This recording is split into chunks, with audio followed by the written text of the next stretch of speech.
மாண்புமிகு பேரவை தலைவர் அவர்களே, மாண்புமிகு முதலமைச்சர் விஜய் அவர்கள் தலைமையிலான அரசின் மீது நம்பிக்கை கோரும் தீர்மானத்தின் மீதான விவாதத்தில் பங்கேற்று பேச வாய்ப்பளித்தமைக்காக தங்களுக்கு நன்றி தெரிவித்துக் கொள்கின்றேன்.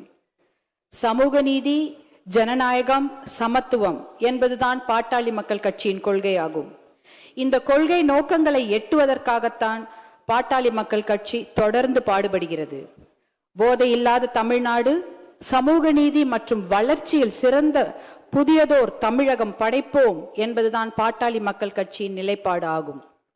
பாட்டாளி மக்கள் கட்சியின் கொள்கைகளும் நோக்கங்களும் எப்போதும் தமிழ்நாட்டின் நலனை முன்னிறுத்துபவையாகும்.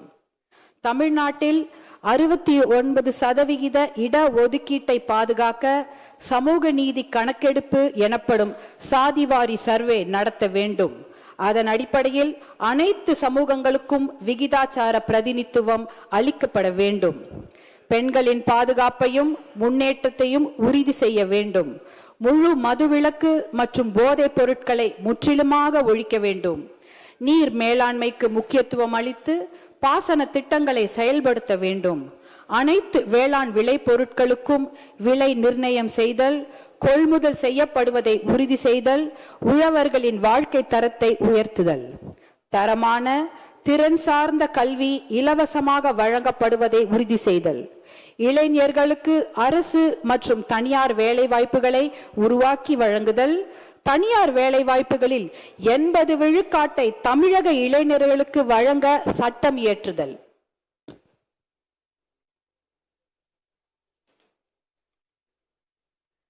அனைவருக்கும் தரமான மருத்துவம் இலவசமாக வழங்கப்படுவதை உறுதி செய்தல், சுற்றுச்சூழலை பாதுகாத்தல், சதுப்பு நிலங்கள் ஆக்கிரமிக்கப்படுவதை தடுத்து நிறுத்துதல், மணல், கிரனைட், கருங்கல் உள்ளிட்ட கனிம வளங்கள் கொள்ளையடிக்கப்படுவதை தடுத்தல், தமிழ் மொழி வளர்ச்சி, கலாச்சாரம் ஆகியவற்றை பாதுகாத்தல் ஆகியவைதான் பாட்டாளி மக்கள் கட்சியின் நோக்கங்கள் ஆகும்.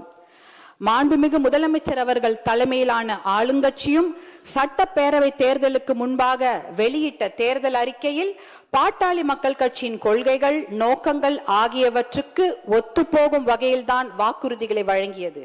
குறிப்பாக அனைத்து சமூகங்களுக்கும் விகிதாச்சார பிரதிநிதித்துவம் வழங்க சாதிவாரி சர்வே நடத்தப்படும், மகளிர் பாதுகாப்பை உறுதி செய்ய நடவடிக்கை, மது வணிகத்தை கட்டுப்படுத்த நடவடிக்கை, வேளாண் விளை பொருட்களுக்கு நியாயமான கொள்முதல் விலை, அரசு மற்றும் தனியார் வேலை வாய்ப்புகளை அதிகரித்தல், தனியார் துறை வேலை வாய்ப்பில் உள்ளூர் இளைஞர்களுக்கு 75% ஒதுக்கீடு வழங்கும் நிறுவனங்களுக்கு 2.5% GST மானியம், 5% மின்சார மானியம் வழங்கப்படும், நதிகள் இணைப்பு உள்ளிட்ட பாசன திட்டங்கள் செயல்படுத்தப்படும், சுற்றுச்சூழலை பாதுகாக்கவும் மணல் கொள்ளையை தடுக்கவும் நடவடிக்கை எடுக்கப்படும் என்று தமிழகத்தின் ஆளுங்கட்சியும் வாக்குறுதிகளை அளித்திருக்கிறது. தமிழகத்தின் முதலமைச்சராக பொறுப்பேற்ற மாண்புமிகு விஜய் அவர்கள் சட்டம் ஒழுங்கை பாதுகாப்பதற்கான நடவடிக்கைகள் குறித்து விவாதித்த பின் வழிபாட்டு தலங்கள், பள்ளிகள், மக்கள் கூடும் இடங்கள் ஆகியவற்றுக்கு அருகில் உள்ள 717 மதுக்கடைகளை அடுத்த 2 வாரங்களுக்குள் மூட ஆணையிட்டிருக்கிறார். அந்த நடவடிக்கையை பாட்டாளி மக்கள் கட்சி வரவேற்கிறது, பாராட்டுகிறது. மது ஒழிக்கப்பட வேண்டும் என்பதற்காகத்தான் 40 ஆண்டுகளுக்கும் மேலாக நாங்கள் போராடி வருகிறோம். உச்ச நீதிமன்றம் வரை சென்று சட்ட போராட்டம் நடத்தி தேசிய அளவில் 90,000 மதுக்கடைகளையும் 90,000 வைன் ஷாப்ஸ், தமிழ்நாட்டில் 3,321 மதுக்கடைகளையும் மூடியது பாட்டாளி மக்கள் கட்சி தான். தமிழ்நாட்டில் முழுமையான மதுவிலக்கையும் போதைப் பொருள் ஒழிப்பையும் மேற்கொள்ள அரசு நடவடிக்கை எடுத்தால் அதை பாட்டாளி மக்கள் கட்சி வரவேற்கும். மாண்புமிகு பேரவைத் தலைவர் அவர்களே, எனக்கு ஒரு ஆசை. என்னுடைய பேர குழந்தைகள் வளர்ந்து வரும்பொழுது போதை இல்லாத, மது பழக்கம் இல்லாத தமிழகம் உருவாகி இருக்க வேண்டும். அது என்னோட ஆசை மட்டுமல்ல, தமிழ்நாட்டில் இருக்கக்கூடிய அத்தனை பெண்களுடைய ஆசையும் அதுதான். போதை பழக்கமும் மது பழக்கமும் நம் இளைஞர்களை சீரழித்து கொண்டிருக்கிறது. நம்ம குழந்தைங்க வளரும் போது எப்படி வருவாங்களோ, ஒழுக்கமாக இருப்பார்களா என்பதே இன்று சந்தேகத்திற்குரிய ஒரு நிலைமையில தான் நம்மளுடைய தமிழகம் தள்ளாடி கொண்டிருக்கிறது. இது என்னுடைய ஆசை மட்டுமில்ல, எல்லாருடைய தாய்மார்களுடைய ஆசையும் அதுதான். அதற்கு முதற்கட்டமாக நேற்று நம்முடைய மாண்புமிகு முதலமைச்சர் அவர்கள் 717 மதுக்கடைகளை மூடப்படுவதாக அறிவித்திருக்கிறார். அதை நாங்க மனமார்ந்து பாராட்டுகிறோம், வரவேற்கிறோம், அதற்கு நன்றிகளை தெரிவித்துக் கொள்கின்றோம்.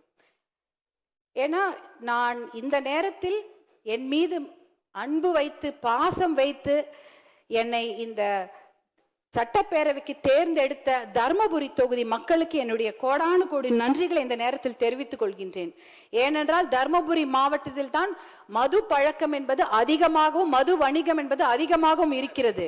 பர் கேபிட்டா கன்சம்ஷன் என்பது தர்மபுரி மாவட்டத்தில் அதிகமாக உள்ளது. Per capita consumption of alcohol, அதாவது மது பழக்கம், தனி மனிதருடைய மது பழக்கம் அதிகமாக இருக்கும் மாவட்டம் எது என்றால் அது தர்மபுரி மாவட்டம். அப்படிப்பட்ட அந்த நிலையில் முதற்கட்டமாக நீங்கள் 717 மதுக்கடைகளை மூட உத்தரவிட்டிருப்பது அது மிகப்பெரிய ஒரு விஷயம். அது பெண்கள் எல்லாரும் அனைவரும் வரவேற்கிறார்கள். என்னுடைய தர்மபுரி தொகுதியில பேருந்து நிலையத்துக்கு அருகில் ஒரு 3 டாஸ்மாக் கடைகளை நேற்று மூடி இருக்கிறார்கள். இதற்கு எங்களுடைய பாராட்டுதல்களை நாங்கள் கண்டிப்பாக தெரிவித்துக் கொள்கின்றோம்.